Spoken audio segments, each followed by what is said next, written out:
La globalització, no? Clar. El 1971, em sembla que Nixon va treure el dòlar del patró or. I per tant, avui en dia la moneda no representa un valor intrínsec, representa una confiança. Aquí hi ha una cosa, en Milton Friedman, en Nixon es troba amb la guerra del Vietnam amb una despesa espantosa i es deixa les monedes en flotació. Una moneda en flotació és el món de l'especulació. És perfecte. Llavors comencen a pensar i es guanyen més diners movent el diner que no pas treballant. Que no pas fabricant. Makers and takers. Stanford tenia una cosa molt bona. Veig que els màsters, jo agafo els màsters, el 90% van a banda d'inversió o gestions d'actius o alta consultoria. Per què? Es guanyen molts més diners i és més còmode. És millor ser un taker que un maker. Benvinguts i benvingudes a l'Altre Endemà, el podcast on obrim finestres al futur per repensar el nostre país. I ho fem de la mà de l'Ernest Pérez Mas, emprenedor, empresari, fundador, d'entre altres, Parlem Telecom, amant de la gastronomia i compromès amb Barcelona i Catalunya. I l'Ernest us convida a un espai de conversa que vol anar més enllà de l'actualitat immediata per descobrir noves mirades, projectes i idees que marcaran el demà i, sobretot, l'altre endemà. Aquí parlarem amb protagonistes inspiradors de la ciència, l'empresa, la cultura, la política, l'esport, que s'atreveixen a imaginar i construir una Catalunya millor. Ens endinsarem en històries que qüestionen, propostes que il·lusionen i experiències amb impacte real, perquè entre el que som avui i el que podem ser demà, hi ha tot un món per crear. Esteu a punt per descobrir-lo? Hola, imagineu que entreu en una sala on hi ha algú que parla de capitalisme com si hagués estat dintre la màquina, que a més cita amb absoluta naturalitat a Clint Eastwood i Ciceró, i que et diu sense muntar-se que l'edat és una dada administrativa, cosa que és absolutament i rigorosament certa. Aquest algú és l'Alfons de Lampic. Bon dia, Alfons. Bon dia. És el tipus de persona que ha mandat empreses durant mig segle i que es defineix com una àrbitre incòmoda, una persona que no es plega sempre al poder, ni els mercats per dins, la política, l'administració amb distància, amb una barreja de tendresa, coneixement i mala llet que el fa realment remarcable. Es baralla amb la mediocritat i fa una cosa raríssima amb un temps de soroll i de propaganda que diem avui en dia, que és pensar abans de parlar. No? Avui és l'altre endemà i hi ha dues trajectòries que trobem, la seva i la meva, amb perfils diferents, però perfils que no es resignen a una Catalunya gestionada per la gent, sinó una Catalunya que pensi per ella mateixa quin paper vol tindre el món. Què és el que hem fet malament, què és el que hem fet bé, i avui volíem parlar amb l'Alfons de Lampic per veure quines reflexions podem aportar. Alfons, bon dia, i diguem, què podíem parlar tu sense explicar el teu currículum? Podríem parlar una mica, sí, per què no? Però fem una mica la teva biografia, no? Tu et defineixes com a català i americà, sí, bueno. Però hi vas néixer a Donosti, no? Sí, jo vaig néixer a Donosti per una circumstància familiar puntual. Una mica més i neixo a Bordeus, perquè els pares anaven, va ser una casual, això, no té més significació. El qual no vol dir que no conegui molt a fons el País Basc, perquè també vaig estudiar a Deusto posteriorment, vull dir, però el cert és que jo soc català, fill de catalans, net de catalans. A casa s'ha rastrejat una mica el nostre passat. Ens va agradar que ens amuntinés amb això i vam arribar, la meva filla em diu que fins a 1685, no? No està malament. I, evidentment, allà hi ha ferrers, hi ha pic, hi ha durars, però també hi ha rulls, també hi ha fonolls, també hi ha frederes. És a dir, sembla ser que hi ha una intrusió, que dic jo, italiana, amb un tal Cassi, però la majoria de la gent són del territori que jo dic d'en Jaume I, del que és el Vallès, el Maresme, Elx, Cocentaina, és a dir, tot aquest territori, jo soc d'allà. Llavors, per què americà? Bueno, perquè jo soc d'una generació en què els Estats Units era important. És a dir, realment nosaltres primer vam fugir, uns quants, els que estàvem en contra de la dictadura, que no eren masses, per cert, vam fugir en tant com podíem i anar a París. El nostre París era la idealització, era el París que tu no has viscut per edat, però jo sí, la Joie de Lire, Chez Maspero, Chez Grasset. És a dir, era un món realment molt especial per nosaltres, on ens retrobàvem a vegades amb gent que havia tingut que marxar, després de París va passar aquesta idealització a Londres, no? Que va ser per mi la meva segona ciutat important, no? Encara en una època en què Foyles era la gran llibreria europea, en què Waterspoon encara en començava, però després el tercer pas va ser New York, no? Sobretot New York, no m'agrada parlar de New York, perquè New York és un estat, i després dintre de l'estat hi ha una ciutat, i dintre de la ciutat hi ha barris, o dir-los condats, o dir el que vulguis. La gent va a Nova York, però no es mou de Manhattan, crec jo. I jo he trepitjat a fons New York i conec tot. Conec Bronx, i conec Brooklyn, i conec realment Staten Island, vull dir que hi veus les diferències significatives que hi ha, no? I en aquella època meva, realment, als Estats Units era el futur, era un país obert, i tenia una condició que per mi és molt important, que es pot expressar a través d'una frase, que és go ahead, van al gra. És a dir, llavors sí que vaig contrastar la retòrica francesa, per exemple, dic França perquè era el primer ideal, amb la forma d'entendre la vida dels nord-americans de la meva època. I dic de la meva època perquè probablement els Estats Units d'avui dia són molt diferents dels meus. Els meus són d'una època durada, és cert, que va des del final de la Segona Guerra Mundial, 46. Les guerres mundials, per cert, van ser dos. Sempre es diu la primera, la Segona Guerra Mundial. No, Segona Guerra Mundial A i B. Els americans van guanyar la del Pacífic i els soviètics van guanyar l'europea. I això és un altre gran error històric d'interpretació. Però, en qualsevol cas, aquella Amèrica era la meva Amèrica, i aquella Amèrica era una Amèrica realment que tenia molt atractiu en molts aspectes. Sobretot la contrastava amb el que passava amb aquella Europa, que era una Europa ja llavors subvencionada. I aquest realment sentiment l'he mantingut. Després vaig passar, i he estudiat a 5 centres universitaris, he estudiat i he acabat els estudis. I realment el record de tots ells és variat, però diguem, per un cantó el respecte a Deusto va ser per mi molt important perquè estava comandada pels jesuïtes i em van respectar sempre. Vull dir, allà em van respectar com a ciutadà. Vull dir, jo soc ateu i ells no, i per aquesta raó també vaig donar classes a Sade, que també era jesuïta en aquell moment. Ara ja la cosa és més complicada. Però, perquè ens respectaven. Però, a part del respecte de Deusto, realment al centre on em vaig sentir molt còmode va ser a Stanford. Molt. Stanford per mi va ser una troballa, va ser un lloc extraordinari i tinc molts referents i moltes amistats. S'ha creat una xarxa realment, no aquestes xarxes d'avui dia, una mica dissipades, no, una xarxa real de gent molt interessant. Jo tinc companys com el Lawrence Primis, que en aquell moment era l'executiu del New York Times, o quan encara el Washington Post estava en mans de la família Graham. En Doug Graham va ser company meu. Vull dir, això porta també a que la meva filla va fer un màster a Axim, Arizona, i el meu net està fent un doctorat des de fa 2 anys a l'estat d'Oregon, amb un tema public policy, però sobretot el que és forestry, que és gestió mitjaambiental. Bé, és a dir, Amèrica per mi és casa meva. I en canvi tu tornes a Barcelona, vius a Barcelona, amb una certa mirada crítica, però què és el que creus que té Barcelona que t'hi fa quedar? I què li falta perquè t'hi sentis intel·lectualment més? És a dir, home, per mi Barcelona és la meva ciutat. És la meva ciutat. I continua sent-ho, a pesar de que l'estan destrossant.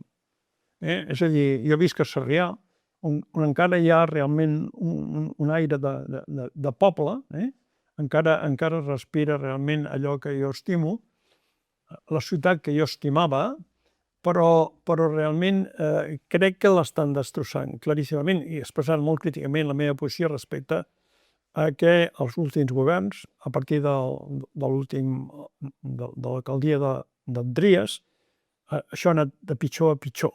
Per mi, jo no estic d'acord amb el replantejament de transformar la ciutat en una ciutat de patinets, d'skates i de bicicletes amb el Bronx d'Europa. No m'agrada. És a dir, crec que s'hauria d'haver fet d'una forma gradualista i realment respectant realment certes coses, i no s'ha fet. Normalment no s'ha fet. Per mi, per exemple, posar un tramvia per la Diagonal. És una aberració. No se m'ocorre, mai se m'ocorreria. Els ciutadans vam votar en contra d'això i tanmateix es fa. Sí, No? O sigui, sí, votem a en contra i ho sobre, fan. a sobre vol dir que els ciutadans no votem importen res. Desgraciadament és així. Però es fa, però a més, jo me'n recordo que no fa gaire tampoc m'ho va repetir un que ja m'ho va dir, em va dir, però tu t'imagines un tramvia pel Champs-Élysées? Potser és el mateix. La Diagonal l'han destrossat, la Diagonal. La Diagonal podia haver estat realment un Champs-Élysées entre Francesc Macià i Passeig de Gràcia. Allà tenia que haver realment desenvolupat vida a través de cafeteries, llocs... Vull dir, vida. Aquesta gent estan tallant la vida. A veure, aquestes illes famoses, no hi vagis a la nit en segons quines illes, perquè el que hi ha són punxades. Aleshores, i després, mai havia estat una ciutat tan violenta com la que avui tenim. Això va lligat a altres coses, que no tenen res a veure, que és la política migratòria. Ja hi arribarem. Però bé, Barcelona continua sent la meva ciutat. Ara, és cert que avui dia, potser un terç de l'any me'l passo a l'Ebre. Jo vaig descobrir l'Ebre. Jo abans havia llogat, no comprat, però havia llogat una masia a l'Empordà. Però em vaig cansar primer perquè en termes logístics era molt complicat, en tant que el tren, la meva companya va ser molt intel·ligent perquè va dir, per què no anem cap al sud? I ella va buscar i va trobar realment un lloc adequat. Nosaltres tenim una finca petita, mitjana, diguem, que està a 250 metres per sobre del delta de l'Ebre. Nosaltres, quan sortim de casa, de l'habitació veiem el delta de l'Ebre. I després, realment, tot el tema immobiliari ha arribat tard. No ha fet malbé tot això. És a dir, que a partir de l'Hospitalet de l'Infant fins a la Ràpita, allò encara s'hi pot estar, encara es pot viure. I un terç de la meva vida està allà. Jo tinc totes les condicions que necessito. Vull dir, és igual, el mateix que tinc a Sarrià. Vull dir, jo tinc realment internet, ho tinc tot. Genero la meva pròpia energia, perquè no sé, tinc plaques, tinc dos generadors i després tinc dipòsits perquè aigua, aquí vam fallar, vam baixar a 270, però no vam trobar aigua, a pesar que estem a 250 o 240, però no hi vam trobar. També és cert que jo faig mea culpa, no m'hi vaig dedicar massa en aquell moment, vaig deixar-ho en mans de tercers i aquestes coses no es poden fer, que has d'implicar, i aleshores, però tenim dipòsits, tenim uns 300.000 litres en cisternes, llavors no hi ha problema. Ens fugen simplement per la dutxa i per la cuina, per res més, no? De l'Ebre són la gran desconeguda i a vegades dic gràcies a Déu, no? Perquè si fossin molt coneguts i milions de persones si després t'agradaria. Això ha sigut molt important. Tens raó. És que jo, per això t'ho deia, jo crec que s'ha arribat tard i ja no la poden fer molt bé. I llavors, després hi ha una altra condició que per mi és important, perquè jo soc català, tu deies català i americà afegit, però soc català. I com a català, a l'Ebre em trobo molt còmode perquè parlo amb la gent i parlo en català, tot Déu. Sí, de fet és el territori més catalanoparlant. És el territori de llar més catalanoparlant. Potser perquè no ha crescut massa. A veure, jo respecto a qualsevol que vingui que ha ganes de sentir-se català, d'integrar-se en una cultura que no té res a veure amb la cultura castellana. Això sí que és important que estigui clar. És un tema antropològic. Jo he estudiat 5 anys sociologia, 5 psicologia, vull dir que tinc una formació en ciències socials potent. És un tema antropològic, no és un tema d'essències, ni essències ni hòsties. És un tema de valors. I nosaltres tenim uns valors deguts a moltes coses. No oblides que en Pla sempre deia que som terra de pas, i com terra de pas hem d'estar pactant sempre. Perquè aquí hem passat tots, els romans, els cartaginesos, tot Déu ha passat per aquí. I s'ha de negociar. I d'aquí ve el comerç, que és l'essència de l'activitat civilitzatòria. Llavors, és normal que nosaltres, per nosaltres l'esforç és important, per nosaltres realment la disciplina és important, i això, aquests elements d'una cultura que té arrels molt intenses, molt importants, no tenen res a veure amb la cultura de matriu castellana. Que no es tracta que si són bons o dolents, no, és una altra cultura. És una cultura on hi ha un poder absolutista, on hi ha un monarca, llavors hi ha diguem, a l'entorn d'ell, una cort, que avui dia és una mica la llotja del Bernabéu, és el mateix, és el mateix. Llavors, i a partir d'aquí, la servitud. I bé, panem circenses, que deien els romans. Això demana un estat fort, demana Un estat fort, un estat dominant, un estat violent, un estat que realment el que vol és créixer per dominació i imposen la seva cultura tant com poden. I, bueno, fins pràcticament segle XIV, ara hi ha un llibre, per cert, molt interessant, que es diu Catalanofòbia, que és d'un catedràtic d'història que es diu Josep Pich, no té res a veure amb mi, però es diu Pich, i és molt interessant perquè és una síntesi al llarg dels segles de com sempre han tingut aquest sentiment. Jo, per exemple, en una època de la meva vida, per raons professionals, ja tenia una consultora també, i aquesta consultora, els clients més importants els tenia a Madrid. El meu client més important, que ha facturat més aquella consultora, que ja va morir, era Repsol en aquella època. Jo vaig facturar milions a Repsol, en pessetes d'aquella època, però milions. I vull dir, em trobava molt còmode. No té res a veure. És un problema de distància, repeteixo, de valors. I aleshores, clar, el que no pot ser és fer un mix, un melting pot. No hi ha melting pot possible.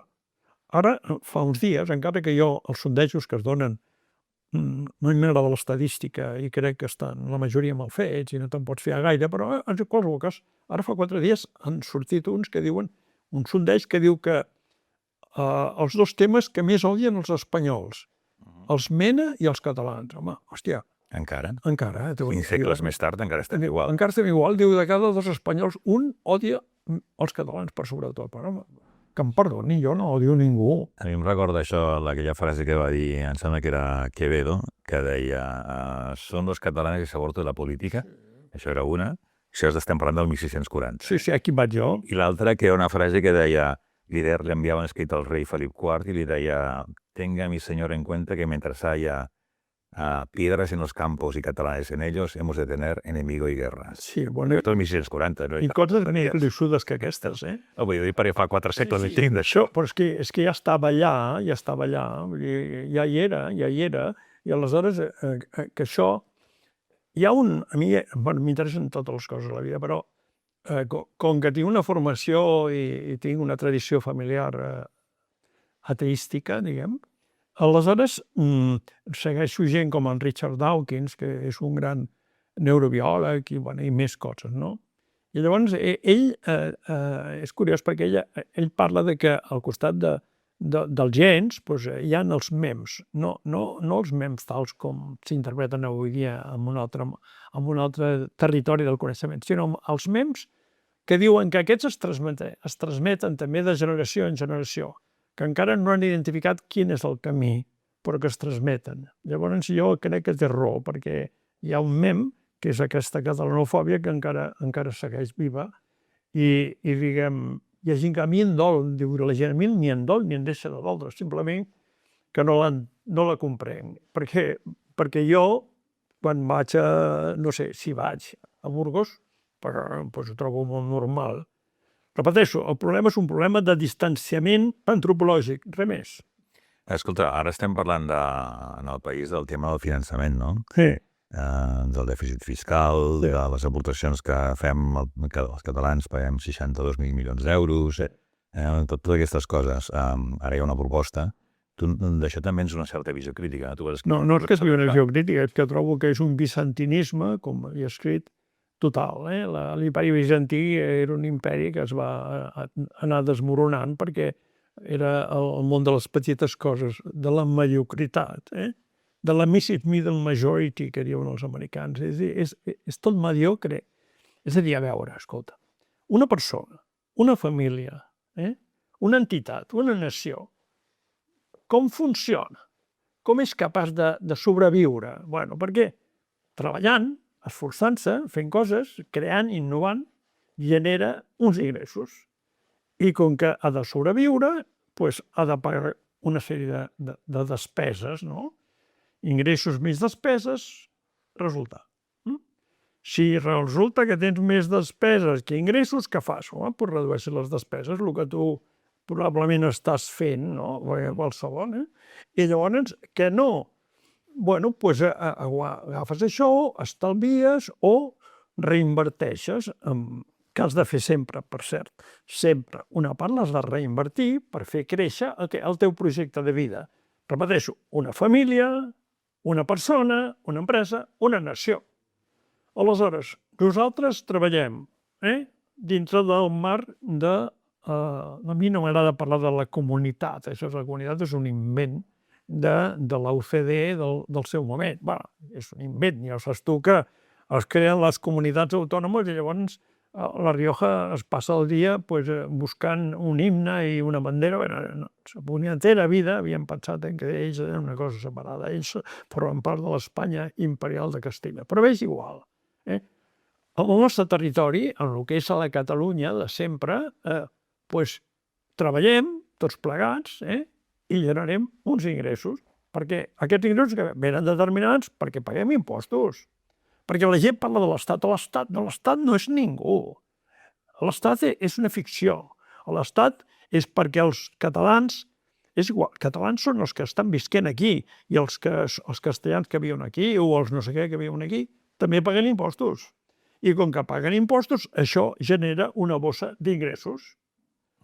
Però clar, llavors resulta que d'aquesta bossa d'ingressos ve un ciutadà que és el que els agafa i els posa a la bossa i se'ls queda, se'ls emporta. Aquí deixen una mica un remanent per anar fent, que dic jo, se'ls emporta, però el sumatori és que quan ens els torna, a més d'una manera ridícula, amb bestretes i tonteries d'aquestes, no ens torna tot, ens torna... Hi ha estimacions, jo amb això he treballat molt i després hi ha estimacions de la gent de la càtedra d'Hisenda de la Universitat de Barcelona, la Bosch, l'Espasa, ho han fet molt. De cada euro ens en tornen, què ens en tornen? 55 cèntims, 60, 40 cèntims no ens el tornen. Però és que clar, això no ens el tornen des del primer moment que es construeix aquest sistema fiscal. A partir d'aquesta cosa que diuen en democràcia, que per mi... El 79, 78. Sí, 78, posa-li, 78. Si tu agafes això, fas el sumatori dels dèficits, perquè com que es queda una part, què passa? Doncs que aquí no hi arribem, ens queda un dèficit, és a dir, ens queda un saldo negatiu. Si tu sumes això i ho deflactes, et trobes amb una xifra espantosa, a l'entorn de 600.000 milions d'euros que han volat. 600.000? 600.000 milions d'euros. És a dir, ara quan en parlem... Seria el dèficit històric de l'Estat amb Catalunya. Sempre ha estat així, a l'entorn del 7, del 6,5, del 8, sempre ha estat així. Perquè, a més, hi ha les metodologies... 6,5, 7, 8% del PIB. Del PIB. Clar, nosaltres tenim un PIB ara de 300.000. Agafa el 8%. Ja està, tu. 24.000. Sí, això que dic jo sempre, aquest tema, deixen estar d'històries de que no sé què, de que llavors l'ordinalitat. Què ordinalitat ni què? Escolti'm, perdoni, ingressos més despeses, i això m'ho quedo. Que és el que fan al País Basc. I deixa'm que et digui, això no és el PNV. És el PNV més el germà petit de Somosol.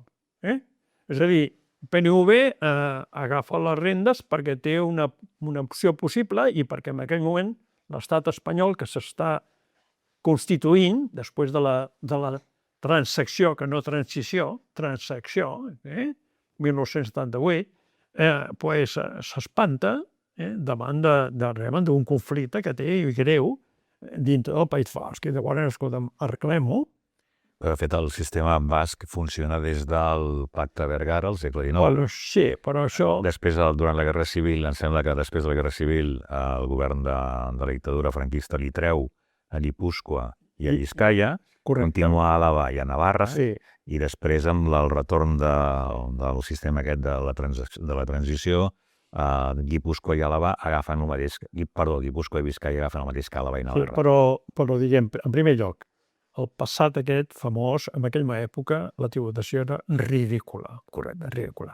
Llavors, realment, quan comença a ser la tributació seriosa, evidentment, les forces que són les mateixes de sempre, les forces que encara estan, no residuals, sinó que operen dintre del franquisme i s'han passat s'han democratitzat per l'article 29, aleshores aquestes forces no volen això. No volen això. Però l'Arzallus els diu, cuidado, cuidado, així de clar.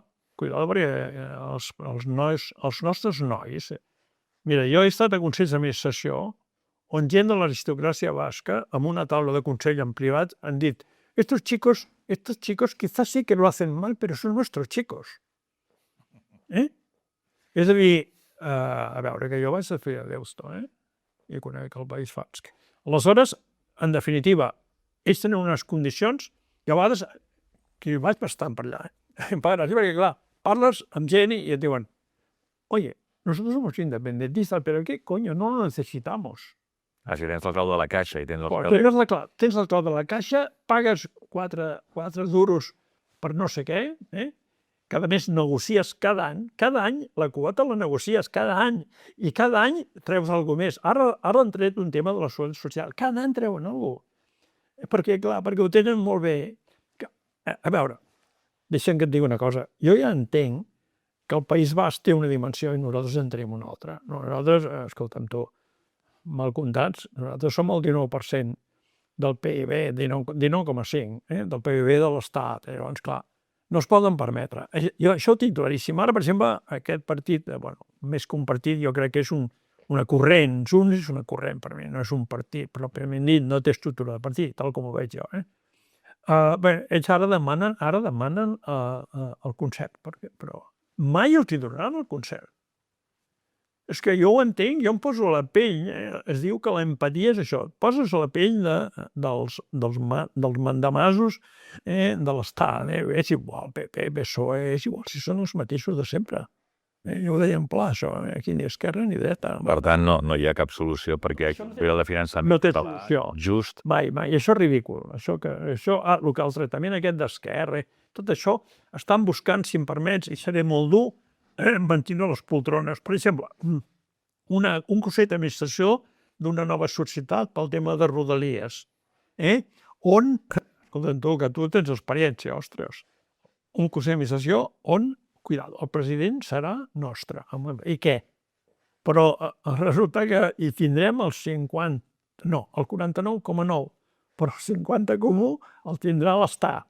I el president, ara, què estem... Quan vagis a la Junta, tombaran el que doni la gana. I hem de dir més, és que a més, ara ells estan encantats. Per què?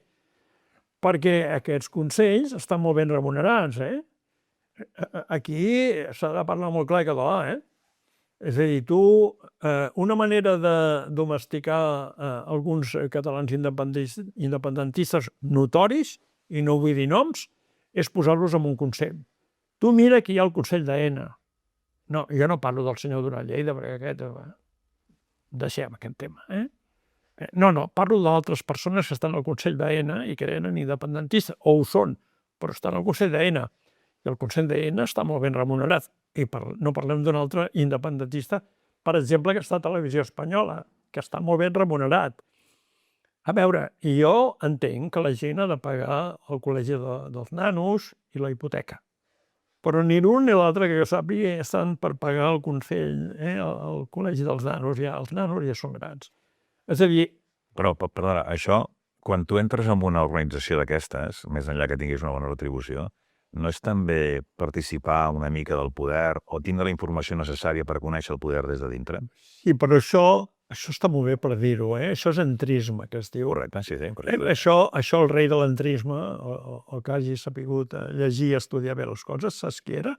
Un ciutadà que es deia Trotsky. Sí. Però ells ho defensen així. Però fins ara, i ja porten algun temps, no s'ha notat la seva labor. És un entrisme de discoteca.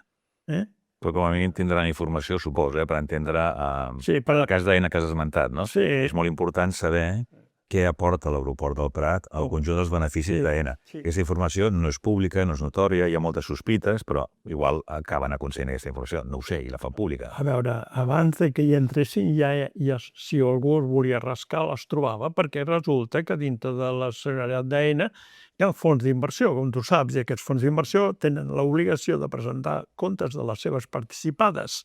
I jo, que tinc bona relació amb el món financer internacional, sé com trobar-les. Jo ja les sabia, aquestes històries. Ja sabia que realment la majoria dels aeroports espanyols són deficitaris. Ja ho sabia jo, això. És a dir, sabia la contribució que té el nostre aeroport. És a dir, Sabem més o menys no calia que hi entressin. Però sabem més o menys quin és el percentatge de beneficis d'Aena que venen del Prat? Bueno, Té una estimació realista? jo crec que les dades que m'arriben a mi és a l'entorn del 65%. O sigui, tots els aeroports de l'actual... La majoria dels l'estat espanyol, aeroports són deficitaris. el 65% del benefici d'Aena ve del Sí, Prat. perquè respecte, realment, hi ha, en termes de rendibilitat sobre actius, és un ROE, és un ROE. Return on equity. És ROE and equity. I llavors, perquè Madrid ha invertit molt, llavors, clar, el rendiment és... Clar, amb les amortitzacions en baixa.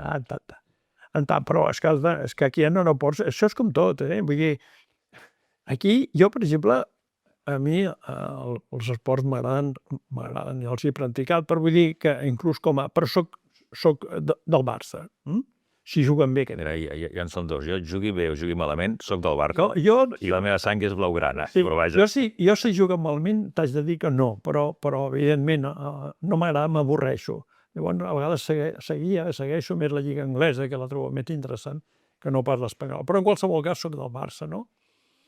Però bueno, és a dir, hi ha límits a tot, hi ha límits a tot. Tu declares capitalista crític Sí. amb el sistema, no? Sí. Què és el del sistema que més et fa patir? Mira, això... Tenim un drama aquí. El drama és que a partir d'un cert moment, el capitalisme, tu saps molt bé, que neix realment a l'Anglaterra de la revolució industrial. Una Anglaterra que realment que el poder fa coses inimaginables per expulsar la gent del camp i portar-la a les ciutats perquè necessita mà d'obra.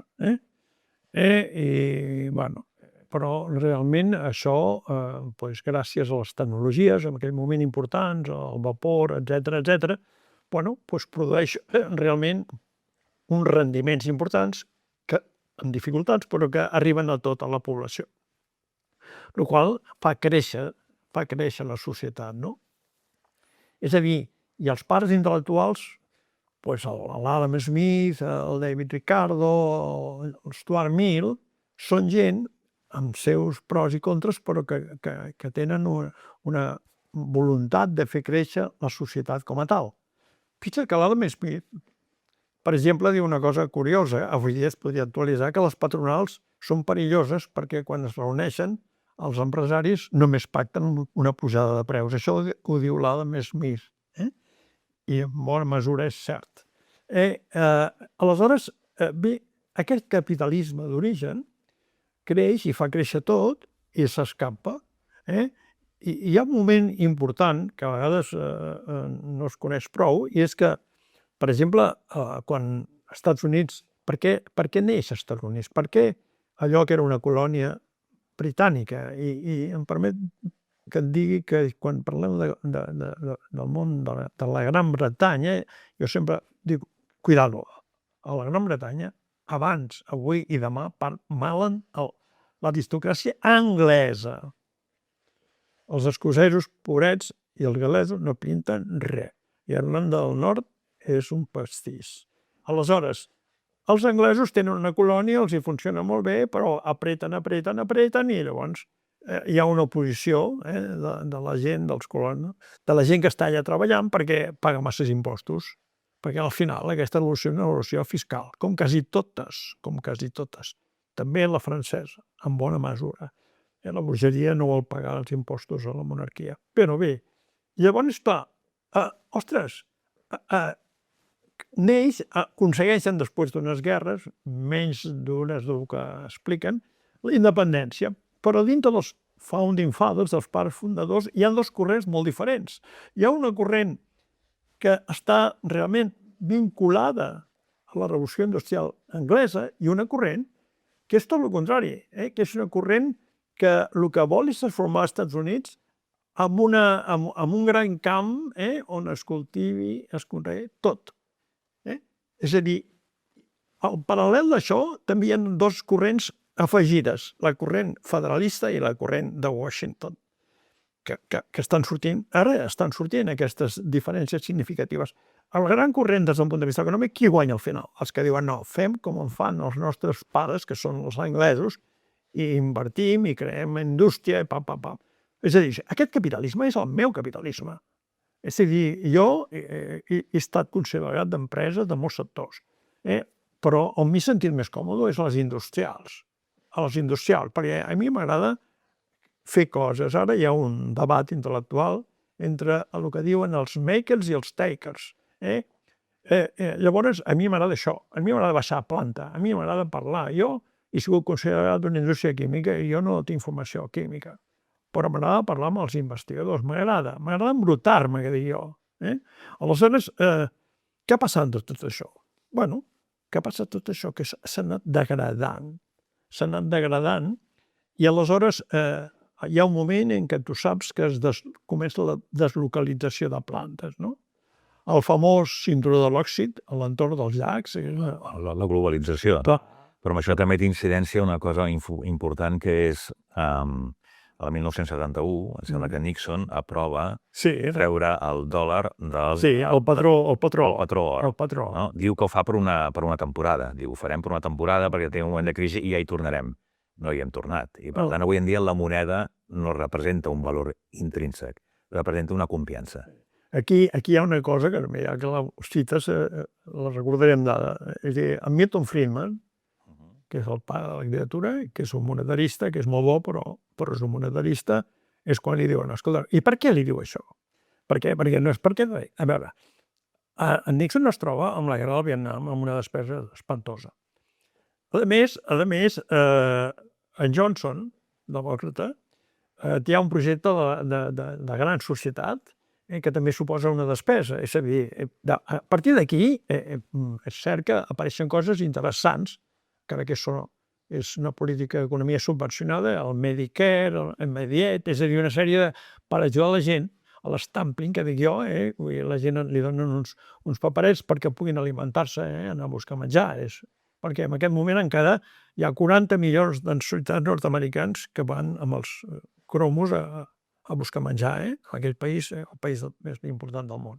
Bé, aleshores, li diu, no pot ser perquè venen els bancs centrals europeus, porten els dòlars i tu has d'anar a Fornós i agafar or i donar-los. I això no pot ser, tu, que ens quedarem sense reserves. I llavors és quan es fa això. I es deixa les monedes en flotació. I clar, les monedes en flotació, una manera en flotació és el món de l'especulació. És perfecte. Llavors comencen a pensar i I fixa que en aquell moment, dintre dels acords, després de tot això, Bretton Woods, 1946, Bretton Woods, on es va definir un sistema monetari internacional, neix el Fons Monetari Internacional, neix el Banc Mundial, que es diu ara. Tot això neix allà. I una de les coses que posa la condició del Bretton Woods és que el capital no es mogui. No es mogui. Però, clar, tot això se'n va fer punyetes. I comencen a moure's el capital. Quan es mou el capital, tu saps, es guanyen més diners movent el diner que no pas treballant. Que no pas fabricant. Makers and takers, clar. I llavors, mira, deixa que et digui una cosa que és anecdòtica però és important. I jo ja he dit, vaig estudiar a Stanford. Bé, són gent que cuiden molt els alumnes. Vull dir, les societats nord-americanes cuiden molt l'alumnat. Tota la vida ets alumne. I llavors tenen el butlletí, fan reunions, la promoció, totes aquestes històries, no? I hi ha una cosa que a mi em crida molt l'atenció. Bueno, ara ja no, ja ho trobo normal, s'ha transformat en rutina en això. I és que veig que els màsters, jo agafo els màsters, no? Stanford tenia una cosa molt bona. Aquí la gent, abans fèiem les carreres de 5 anys, te'n recordes? Sí. O de 6, hi havia alguna. Bé, llavors resulta que aquí algun savi se li avorreix que això no aquí, a Europa, no, això no. Ara graus de 3 i després un màster de 2, amb 3 més 2, que jo sàpigui són 5. És el mateix per desilvanat, no? Llavors, ostres, allà a Califòrnia, a Stanford, eren molt seriosos amb els màsters. No com aquí, això és Can 60. No, eren molt seriosos. Com vol dir? Que tu acabaves, acabaves el que fos, havies estudiat a la Universitat de Berkeley, allà mateix, i tenies realment allà un grau. I anaves i volies fer el màster i et deia no, vés a treballar uns 2 o 3 anys i després torna. Perquè entenien que no es podia fer un màster si no se'n hi ha una experiència. En fos real i tenien raó, jo estic d'acord amb això. Absolutament. Absolutament. I jo n'he fet 2 i primer he estat 10 anys treballant. Sí, tu vaig treballant i he fet un altre. Escolta'm, tu, jo l'última cosa que vaig fer, perquè a més m'ho va demanar en Castells en aquell moment, que era un home que venia de Califòrnia, precisament, el gran Castells, en teoria de la informació, va crear un màster a la UOC, consumint la UOC va començar, t'estic parlant de l'any 2001, jo vaig fer un màster amb una cosa estranyíssima que es deia Societat de la Informació i el Coneixement, no? I el vaig fer, i a sota no tenia edat per fer un màster jo, però el vaig fer, perquè em vaig trobar selectiu, perquè em va dir apunta't, serem molt selectius, hi haurà aquí una gent de molt nivell, i el vaig fer. Vull dir que Califòrnia, Stanford fa això, tu vés a treballar, després vine. Molt bé, però llavors jo veig, quan acaben el màster, on van aquesta gent? Ells, o sigui, la universitat dona aquesta informació. Mira, jo vaig estar a Stanford el 83, d'acord? Aleshores, jo vaig donar el perfil a quins sectors on van els màsters a treballar. Al 83 hi havia a l'entorn d'un 60% que anaven a la indústria. Llavors hi havia un 20% que anava al món financer pur, al banc d'inversió, i després posa-li un altre 20, és igual, que anaven al món de la consultoria, de l'alta consultoria. Saps on van avui? El 90% van a banc d'inversió o gestions d'actius, shadow banking, o alta consultoria. El 90%. O sigui, per què? Perquè, clar, És millor ser un taker que un maker. Claro, es guanyen molts més diners, i és més còmode. A veure... Però això ara ho relligo amb una pregunta. Ara va haver-hi la crisi de les subprimes, 2008, 2010, tot això, i hi havia aquella frase del Macron que deia cal reinventar i repensar el capitalisme. Realment s'ha repensat, reinventat el capitalisme? No, això va, el Macron... A veure, el Macron és un senyoret que diu que no té ni puta idea del que parla. El Macron és un ciutadà que era un executiu de banca d'empresa de Rothschild, i aquest senyor, suposo que s'avorria perquè quan tu, a més, banca privada, era banca privada, no banca d'empresa, banca privada, la banca privada, els gestors de banca privada són gent que viuen molt bé, i puc dir perquè en conec uns quants, Per què? Perquè tenen una cartera petita, de gent que té molts diners i viuen molt bé. Llavors, com que vivien molt bé, ell es va ficar en altres coses, i feia debats, i entrava, llavors va prosperar, i llavors algú li va dir per què no muntem un partit? I van inventar un partit, el mateix que Podemos aquí, vull dir, que ens venen del món universitari i allà venien del món de la banca, però fem una cosa, i com que a França en aquell moment els socialistes estaven ensorrats, estan a tot arreu, però és que els partits tradicionals, els partits de tendència conservadora i radical socialista, que no té res a veure amb el socialisme, que eren partits de molta tradició històrica, estaven ensorrats, i la gent, avui dia, vota el que surt més a la tele, perquè és més maco, el look i totes aquestes històries, venen, jo sempre dic que ara venen polítics com venen entrepans. Hi ha un llibre que parla això del Sheldon, que es diu Democracy Incorporated. Sí. No sé si el coneixes. Sí, el conec, clar. La dictadura inversa en la qual els polítics són els representants del poder. Absolut. I que es fan unes eleccions per simular que hi ha un... Per simular. Llavors el Macron, es troba amb això, llavors per el que digui ell sobre el capitalisme, si no té ni idea de què està parlant. Aleshores, perquè aquesta ja em permès insertar aquí una acotació, i és que el món de la mediocritat està realment empapat, sobretot a l'Europa occidental. Hi ha un llibre que recomano sempre públicament, que és el llibre d'un dels intel·lectuals més interessants que hi ha en aquest moment, que es diu Emmanuel Todd. Emmanuel Todd és un llibre sobre la decadència de l'Occident, que és un llibre que s'ha d'històric, perquè ell explica per què Occident ha anat... Com es diu aquest llibre? La decadència occidental. La decadència occidental. Sí, és a dir, és un llibre extraordinari. Menys tot, és un tipus plural, que digue, a mi m'agrada la gent que és plural, és a dir, no la gent unidimensional. És un tipus que va estudiar història, per mi és un dels grans demògrafs que hi ha avui dia al món, després és un home que té una visió de conjunt de tot, és a dir, toca totes les tecles, totes les que pot i més, i les integra, perquè no n'hi ha prou de tocar-les, sinó les integra. Jo amb ell no el conec personalment, però el seu pare, jo era molt jove, sí que vaig tenir ocasió de conèixer l'època aquesta en què París era per mi el món. Jo vaig conèixer el seu pare, que va ser un dels fundadors de Le Nouvel Observateur, que en aquell moment era una publicació extraordinària.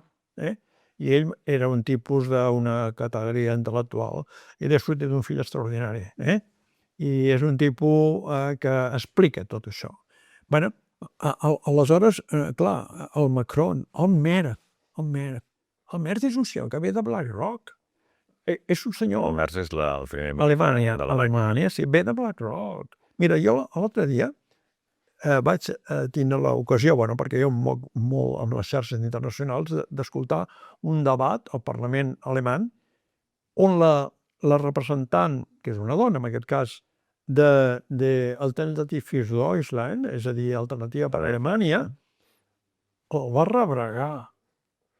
És a dir, el va rebregar, perquè realment els seus arguments són extraordinaris, perquè aquesta és una altra.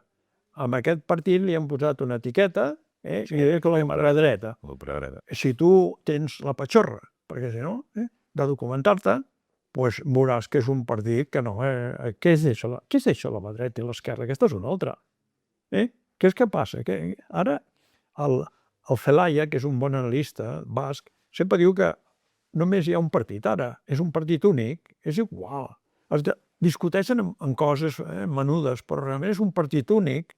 Aleshores, realment el partit únic, que és el Merz, és el Macron i la seva corrent, no sé com es diu, el Starmer, que li està sortint tot tipus de problemes, perquè l'Starmer, que era un home, era un funcionari, l'Starmer, que també aconsegueix majoria absoluta. És que és molt gruixut, això. Si ho segueixes, et quedes esparverat. Aconsegueix majoria absoluta al Labour. I resulta que al cap d'un any, el sondeig que fa societats, en aquest cas, tradicionals, del món de la investigació, i li pregunta a la gent, a la mostra de la població, bastant representativa, què pensa del Starmer? Són respostes tancades, que es diu, perquè molt bé, regular, mitjà, inoperant, incompetent. El 60% dels vots és un incompetent. A Gran Bretanya. Sí. Incompetent, no que sigui... Hi ha enquestes similars als Estats Units sobre el Trump, no? Diuen? Sí, però el del Trump, si vols un dia parlem del Trump, però no m'explico. Quedem-nos a Europa. Sí, no m'explico. És un incompetent. Però és que aquesta setmana li ha sortit un regal de nassos. I és que ell agafa amb un ciutadà que diguem, ja tenia un passat una mica fosc i el nomena ambaixador a Washington. I ara resulta que aquest ambaixador a Washington està fins al gorro amb el tema Epstein. Però d'aquests que es vesteixen de senyora, que a mi, jo no m'hi fico, cada a la seva vida privada que faci el que no doni la gana. Correcte. Però que després no vagi defensant públicament els valors que... Escolta, tu parles del poder de la banca a l'ombra, no? Tot això que estem dient, dels diferents fons, que són, en fi, tenen gent col·locada en les presidències o primers ministres dels governs més importants d'Europa, no? Correcte. Per tant, vivim a Catalunya vivim un país dominat per diversos factors, però aquest n'és un important, no? Hi ha decisions que es prenen a Londres o a Nova York que tenen un impacte molt important. Totes les importants, totes. I per tant, els ciutadans de baix, les pimes, els professionals, els ciutadans, què podem fer per influir en aquest joc? Quin paper ens queda? No hi ha una fórmula, però que sí, el que crec que no s'ha de fer és anar a Brussel·les. Perquè a Brussel·les no pinta res. Vull dir, quan tu veus el comportament no d'ara, perquè la comissió, però abans no. L'últim comissari europeu de nivell era en Jacques Delors, i fa molts anys que va morir. Vull dir, si tu mires la Comissió Europea, és per plorar. És a dir, llavors... La presidenta de la Comissió Europea arriba a acords amb els Estats Units que els mateixos després li diuen que on vas a parar amb això, no? Sí, però és que a més aquí els interessos de cada un, després és la posició de la Comissió Europea, la bel·ligerància de la Comissió Europea ficant-se en un terreny que no coneixen, que no l'han tractat, que no l'han analitzat, com és el tema d'Ucraïna, perquè aquesta és una altra. Aquesta russofòbia històrica, sobretot britànica, contra Rússia, quan Rússia tenia que haver sigut integrada, quan desapareix la Unió Soviètica, que és un suïcidi assistit. La Unió Soviètica no desapareix perquè l'han invadit, és un suïcidi assistit. Es posa de manifest que realment aquell sistema no funciona.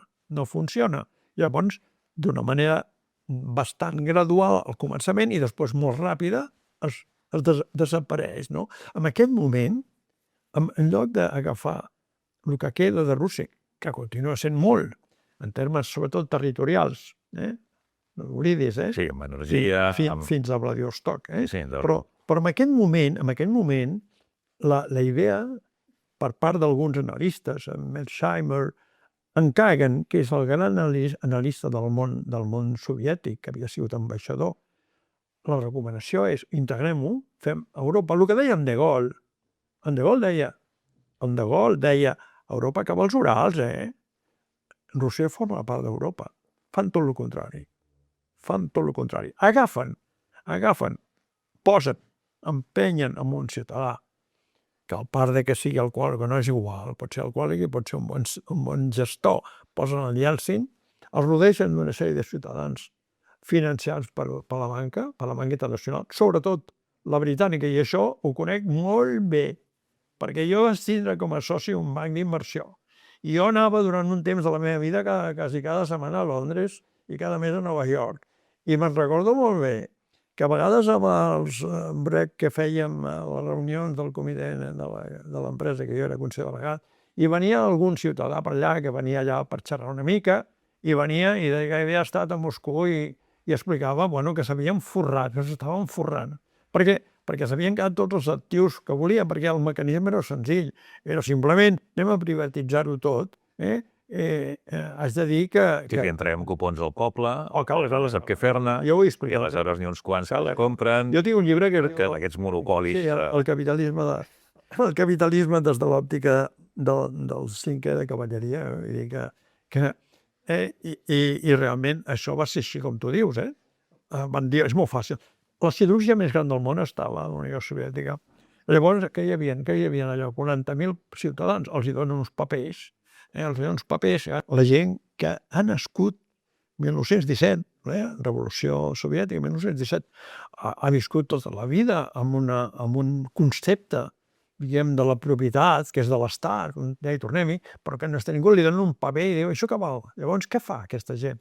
Així que pot, que ja està l'orquestat, evidentment, agafar i buscar primer Algú que els hi compri. el seu cap. Algú que els hi compri per poder-se alimentar. La nomenclatura aquesta, antiga... Les nomenclatures devenen oligarques. Oligarques, és a dir, canvi d'etiqueta, ara són oligarques, no? Però és que es queden societats així de bèsties. Però llavors, en quins diners? Amb els diners de la banca britànica sobretot, anglesa, sobretot, i no vull citar, perquè sé qui són. I aquesta banca financia, però fa una cosa molt bona, normal, des de l'òptica de la banca. Jo et deixo el calés i em quedo un paquet. Un paquet de les accions del que tu et quedaràs. I després ho poso al mercat de capitals i aquí es forra tot Déu. I això dura 10 anys, Això dura 10 anys fins que arriba el Putin. Des del final dels mitjans 90 fins al mitjan del 2000. No, fins al 2000. El 2000, que aquesta història ja l'he explicada, la història del Putin és extraordinària.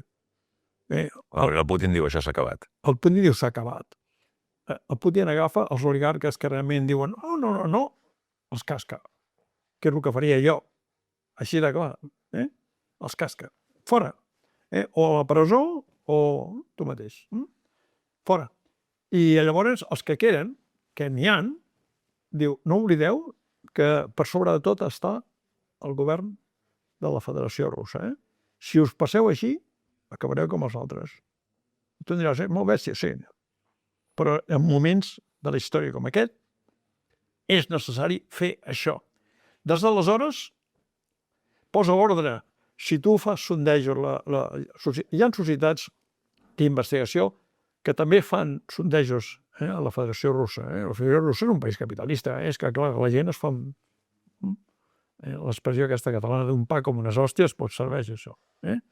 És un país capitalista, tu, que jo conec allò. Coneixia quan era una soviètica i ho conec ara. Vull dir, és un país capitalista com un piano, ara, i funciona com a tal. Però què ha fet en Putin? Primer, ha recomprat tot allò que és estratègic. I ha aplicat els europeus i els americans en el seu moment, fins a Biden, han aplicat aquesta política de sancionar. Històricament està realment més que provat que les sancions no serveixen mai, perquè el que fan és cohesionar els sancionats. Sí, davant un enemic extern. Jo deia, els sondejos que es fan, resulta que l'adhesió al govern, i sobretot representat en la figura de Putin, però l'adhesió al govern i al Lavrov, tota aquesta gent, és enorme per part de la població. Però si te'n vas al segment entre els 18 i els 30, el 95% d'aquest segment ha mort. És a dir, pot haver... Els que podien ser contraris, perquè no tenia la mateixa política fundacional. Per què? Perquè ha posat ordre, perquè estan orgullosos del seu país, perquè ha pillat, a més, un keynesianisme de guerra. Ha agafat el manual d'en Keynes, o de Keynes, que diuen aquí, i l'ha aplicat a rajatabla. S'ha quedat als sectors estratègics, l'energia. Qui són els grans? Abans Gazprom era d'un oligarca, ara no. Rosneft tampoc, és de l'Estat. I ha estat portat per uns professionals. Clar, és un canvi radical. En definitiva. Clar, amb aquesta situació, què ha passat? Doncs que la corrent dominant ara, que per cert això tampoc... Perquè clar, els mitjans de comunicació aquí no saben res de res, i la que era la nostra ara és la d'ells, no sé què, O sigui, parlo de TV3 i aquestes tonteries, vull dir, no saben res. Saps què és la corrent dominant dintre de la Federació Russa? Pues la siberiana, és a dir, que consideren que, imagina't, que en Putin tindria que ser més dur i que la Federació Russa no és europea, és euroasiàtica. I per no dir, com diuen ells en rus, és més asiàtica que no pas europea. Escolta'm, amb tot això, amb aquesta Europa que pintes dividida, reticent, sense un lideratge clar, sense un projecte propi, tu has fet ara un comentari o un article que va escriure que la resposta europea a Trump era patètica. Patètica. Llavors, si afegim la pujada de la Xina, en aquest món que ha deixat de ser multipolar o bipolar després de la Guerra Freda, després multipolar i ara sembla que hi ha 3 blocs que volen, o no sé si Rússia i Xina formen un bloc i els Estats Units un altre, europeus ens quedem aquí al mig sense un projecte clar. En el cas de més, si ho baixem, en el cas de Catalunya pinta alguna cosa amb tot això? No, tu m'has fet una pregunta que jo no t'he arribat a contestar. Jo t'he dit, nosaltres no hi anem. Si tenim, jo tindríem que tindre gent preparada que no la tenim. Sí que la tenim, però que no estan en el món públic. Desgraciadament, hi ha gent a casa nostra, hi ha gent a Catalunya, hi ha gent molt preparada. Alguns estan aquí, altres estan a altres llocs del món, però són gent molt preparada. I que alguns en el sector d'IA, per exemple, gent crítica i fonamental dels grans creadors de la intel·ligència artificial són catalans. Sí. No, i Torrassa t'hi trobes per tot arreu. Però, diguem, tindria que fer un equip de gent d'aquest nivell i realment anar, que dic jo, no anar a Brussel·les, anar a Nova York, anar a Madison, a Madison perquè hi ha uns quants. És a dir, entrar d'una forma permanent en contacte amb els grans inversors, que són avui dia gestors d'actius. És a dir, és més important conèixer personalment amb el Dalio, per exemple, molt més important, que no pas conèixer a la senyora aquesta, no sé com es diu, la presidenta de la Comissió Europea, la Ursula von der Leyen. Aquesta senyora que munti a cavall, que és el que li agrada, però que no és merdi, perquè no té ni punyetera idea del que porta entre mans. Escolta, tu has dit que la independència arribarà quan els oligarques camuflats tinguin prou, Aquests són els oligarques camuflats. Aquests són els oligarques camuflats. Aquests són els que marquen de bona. Sí, perquè, fixa't tu, hi ha una escola a Anglaterra, que ara fa temps que no sé d'ell, però que és un dia molt interessant, que estudia una mica el món en termes econòmics i en termes sectorials, el món occidental, no?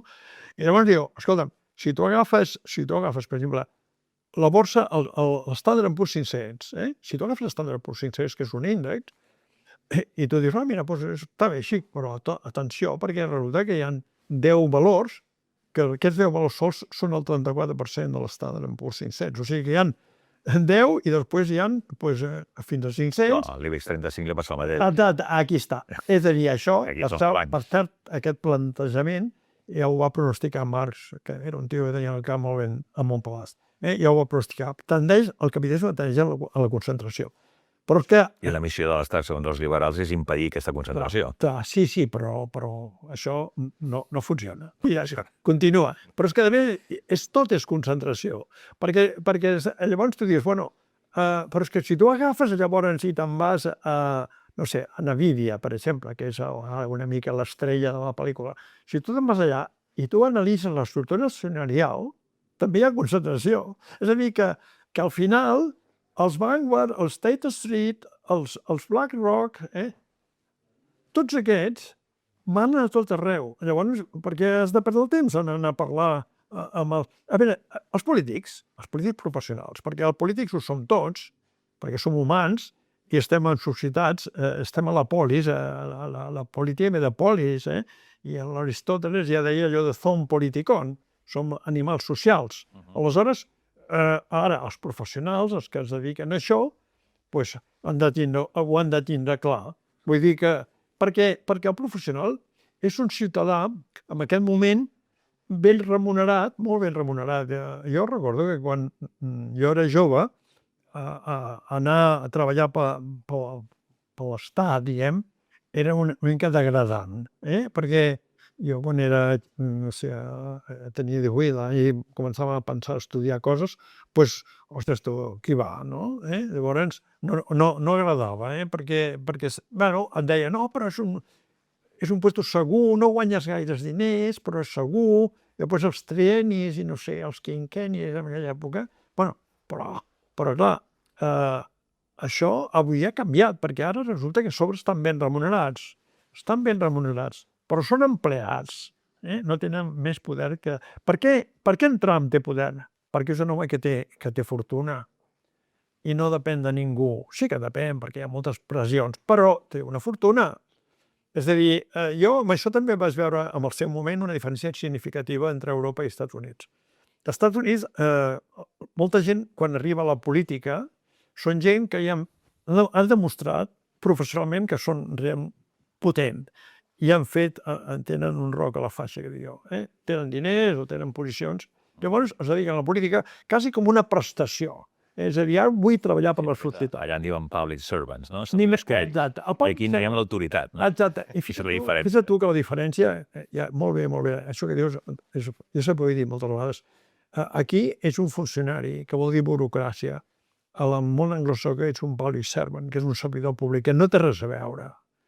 Aquí les empreses cada dia estan més collades perquè has d'omplir molts papers que no sé per què serveixen. Jo, per exemple... Parlem un moment d'això, de Catalunya, i ho aterrem amb les pimes, no? Sí. Les pimes són el cor de l'economia de Catalunya.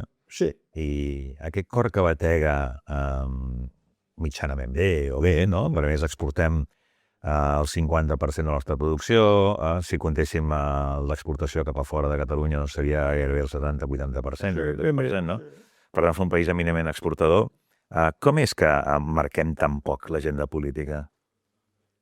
Perquè, l'agenda política, primer perquè amb aquest estat que estem integrats, l'agenda política la marquen realment les grans companyies. I a Catalunya no tenim grans companyies. No tenim grans companyies perquè... I les que tenim, que no t'ho volia lligar amb una altra pregunta, és aquest ecosistema de subvencions, de càrrecs, de control de l'Estat, fa que les grans companyies d'un territori acabin sent... Sí, ja ho hem vist. En el moment en què hi ha aquell petit esbós que no prospera de ser independents, ja veus com es desplacen ràpidament, perquè viuen d'això. És a dir, no és broma, és a dir, si tu analitzes les grans companyies de l'estat espanyol, veus que privades, amb una història llarga, història com a societats privades, no n'hi ha gaires. És a dir, en el moment en què comença a privatitzar-se l'espai públic, en termes empresarials, es reparteix entre amigos i conocidos. Aleshores, clar, aquests amigos i conocidos pinten molt. És a dir, la gran empresa que ha crescut és l'obra pública, perquè i l'obra pública, el repartiment de projectes es fa, ja ho deia, pues allà al Bernabéu, per dir alguna cosa, metafòricament parlant. Per tant, en aquest món tu has escrit que la independència de Catalunya és viable econòmicament, et declares com a independentista i independent. Realment, la política catalana actual, aquesta submissió que té o que sembla que hagi oblidat aquesta idea després dels fets del 2017, tot això creus que té, per gent jove de Catalunya, creus que té alguna incidència important que els faci ser reticents a la participació política o els faci decantar-se cap a altres opcions? Venim d'una etapa de desencís. Venim d'una etapa de desencís que diguem, jo sempre dic que el que és independentista ho era, no ha deixat de ser-ho. Pas enrere no es fa. Una altra cosa és anar a una manifestació perquè és una descàrrega d'adrenalina. Això és un tema de cortisol i adrenalina i és un problema purament de neurotransmissors, no té res a veure. Però el que és independentista de veritat ho era i ho és, el que passa és que ara està en silenci. Però aquest independentista, a casa seva, de la mateixa manera que els nostres pares no parlaven, la meva generació no ens parlaven de la guerra perquè ja l'havien patit, realment l'independentista, aquest declarat, tampoc parla en família de la independència. Llavors el jovent realment no té aquest sentiment. Primer. Segona cosa, el jovent està desencantat de tot. I aquest desencant passa també, i aquest tema ens portaria molt lluny, per una educació que ha anat a pitjor. És a dir, mira, ara... I em passen de l'exigència i de buscar la meritocràcia i l'excel·lència a un sistema de no deixar ningú enrere, i quan això és ningú enrere, la velocitat del grup és el de l'últim, no? Bueno, això... És una mica va apuntat al sistema educatiu català. Això quasi és de codi penal per mi. Perquè, clar, fixa't bé, resulta... A veure... Considerem l'excel·lència una manera de discriminació, no? Clar, perquè... En la formació. Clar, però és que s'han equivocat. Perquè una cosa són els valors que els has de tindre a la família i a l'entorn proper, el que és el grup primari, els valors estan allà. I una altra cosa és els coneixements. L'escola, el que ha d'ensenyar l'escola no és gestió de gènere, per favor. L'escola no ha de fer taller emocionals, però què diables, que no saben, a més els que fan aquests tallers no tenen tampoc formació per fer-la, però és que l'escola el que ha d'ensenyar són matemàtiques i geografia i potser geopolítica, perquè és important la comprensió global, però física, potser una mica de quàntica també, però no gestió emocional, però que s'han cregut. Llavors, aquesta. Segona, ara no es pot suspendre.